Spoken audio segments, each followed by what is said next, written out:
Starting again at the ground, is the client driving through the heel or through the forefoot?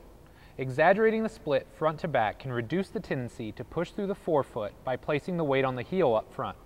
Another option is to have them lift their big toe very slightly off the ground.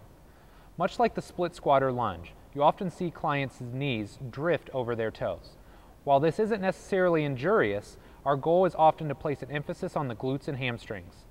Cue them to keep the weight on their heel and to drop the hips and torso straight down versus allowing their body to drift forward.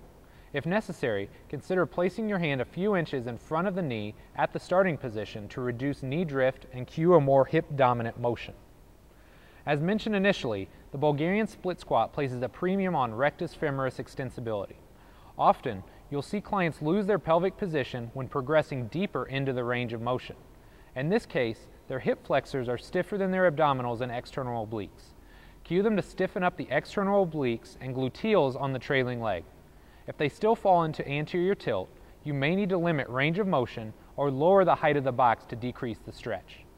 Finally, monitor their torso position relative to their hips. Whenever possible, you'd like to see their torso tall and upright.